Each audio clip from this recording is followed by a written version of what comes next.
A gente vai falar de uma polêmica, e que polêmica, que agitou o meio científico internacional nos últimos dias. As pesquisas que comprovam o aquecimento global foram colocadas sob suspeita. E por quê? Vamos explicar melhor. Mensagens trocadas entre cientistas revelariam que uma das pesquisas teria sido fraudada para reforçar a tese de que o planeta está esquentando. Cientistas ligados à ONU contra-atacaram, claro, e divulgaram ontem um comunicado reafirmando que o aquecimento climático é inequívoco. E essa polêmica é especialmente explosiva porque ela acontece exatamente no momento em que o mundo todo está de olho nesse encontro histórico na Dinamarca. Representantes de 190 países já estão em Copenhague e a partir de amanhã eles começam a discutir o futuro do planeta. Está nas mãos deles decidir se estão todos dispostos a agir e assim evitar que as mudanças climáticas sejam catastróficas. O maior desafio dos países reunidos em Copenhague é limitar a emissão de gases do efeito estufa, especialmente o mais célebre deles, o gás carbônico, o CO2. Para entender por que o CO2 é o principal vilão das mudanças climáticas, dê uma olhada aqui. Este gráfico mostra a evolução da concentração do CO2 nos últimos 400 mil anos. Este outro indica as variações da temperatura global no mesmo período. Se a gente desliza um sobre o outro, percebe que os dois gráficos ficam praticamente sobrepostos. Existem outros fatores que levam ao aquecimento global, mas está comprovado que há uma relação direta entre o aumento da concentração do gás na atmosfera e o aumento da temperatura. Mas como chegamos a este ponto? Este gráfico que mostra a evolução da temperatura deixa claro que tudo começou com a Revolução Industrial. Foi quando passamos a usar máquinas movidas a carvão e a petróleo para fabricar produtos ou para o transporte. Carvão e petróleo, quando queimados, liberam CO2. As explicações para tudo isso estão numa das regiões mais remotas do planeta, a Antártica, o continente gelado. Não só a beleza é grandiosa aqui. Esta parte da Antártica é uma das que tiveram maior aumento de temperatura, 10 vezes mais do que a média do resto do planeta. Estamos numa ilha próxima à península, essa ponta que se estende em direção à América do Sul.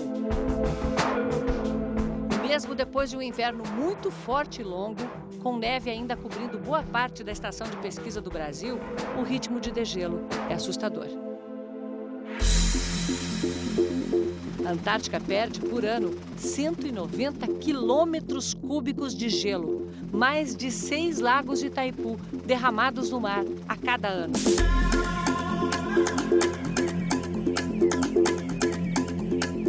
A revelação foi feita há poucos dias por pesquisadores da Universidade do Texas, mas está sendo observada também por brasileiros que estudam a Antártica. Vamos de bote para uma das geleiras da Baía do Almirantado. Por toda parte, grandes blocos de gelo que se desprenderam e servem de descanso para as focas. A navegação é difícil porque a água está cheia de pedaços de gelo que desmoronaram.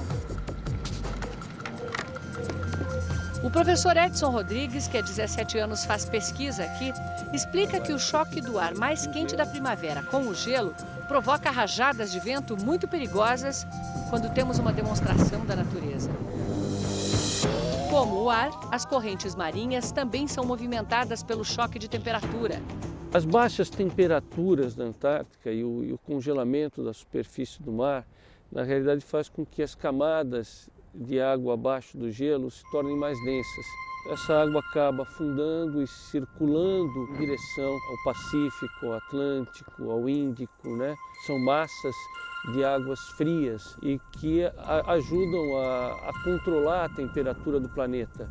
Vemos a geleira toda rachada, uma gigante que tomba em direção ao mar. São centenas como esta. Em contato com a água, que está cada vez mais quente, a base da geleira derrete e os milhões de toneladas de gelo sem sustentação vão se desintegrando.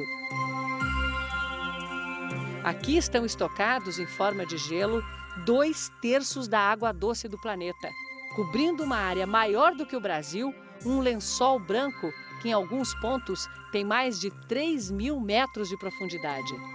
Esse gelo que está derretendo guarda os registros da história, da temperatura e da atmosfera do planeta ao longo de milhares de anos. É que à medida em que as camadas de neve foram se sobrepondo, foram também aprisionando gases da atmosfera. E hoje o gelo da Antártica é uma grande testemunha de que é sim a ação humana que está provocando o aquecimento global. Uma consequência já pode ser medida. Um estudo divulgado esta semana reviu a projeção de aumento do nível dos mares até o final do século. Há apenas 2 anos, os cientistas previam que os mares subiriam até 43 centímetros. Por causa do degelo da Antártica, agora eles falam em 1,40 m. Aqui na Antártica, as vítimas mais visíveis são o próprio símbolo do continente. 5 espécies de pinguins ameaçadas de extinção. Essas aves marinhas se alimentam basicamente de krill, um camarãozinho das águas geladas. Quando a água fica mais aquecida, o alimento vai sumindo. O simpático pinguim de Adélie pode ser o primeiro a ser levado pelas mudanças climáticas. Desde 1970, quando os pinguins de Adélie começaram a ser estudados, a população já diminuiu aqui na península em 80%. Acostumado a viver em colônias, o pinguim começa a experimentar a solidão de quem já não reconhece o mundo em que vive.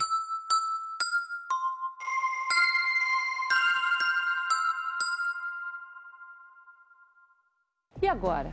O que vai acontecer com o planeta?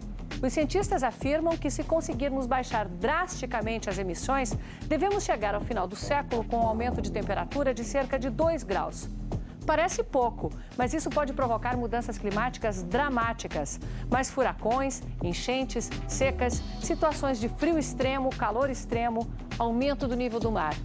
Mas se não conseguirmos controlar o aquecimento, se a tendência atual das emissões de CO2 continuar, estima-se um aumento de 4 graus Celsius até 2100.